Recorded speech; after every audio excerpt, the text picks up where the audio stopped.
আসসালামু আলাইকুম। আলহামদুলিল্লাহ। আজকে মূলত মাঠ ভ্রমণ করতে গিয়েছিলাম। মাঠ ভ্রমণ করতে গিয়ে ভাবলাম যে কালি তুলতে হবে। যেই চিন্তা সেই কাজ। ঝটপট লেগে গেলাম কালি তোলার জন্য।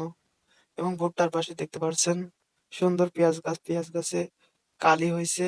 অনেকটা দু একটা বতন হয়ে গেছে, দু একটা জালি জালি রইছে। তাও মূলত হাফ কেজির মতন কালি হবে। এতটুকু হইছে। তো চিন্তা করলাম কালীতলা শেষ হইলে মাঠটা ভ্রমণ করে দেখব।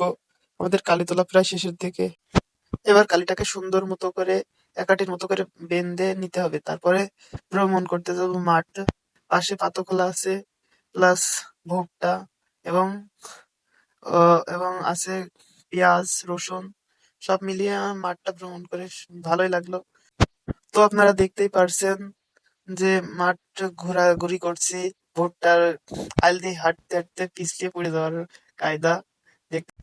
তো আপনাদের কাছে একটা রিকোয়েস্ট, আমরা নতুন পেজ খুলেছি। নতুন পেজে তেমন একটা ফলোয়ার নেই। তো আপনাদের ভালোবাসা এবং সাপোর্টে যাতে আমাদের এই পেজটা অনেক বড় হতে পারে, এই আশা কামনা করে আপনাদের কাছে ভিডিওটা ছাড়লাম। দয়া করে আপনারা সবাই পেজটাকে ফলো দিয়ে আমাদের সাথে থাকবেন। ভিডিওটা এই পর্যন্ত, কি আল্লাহ হাফেজ।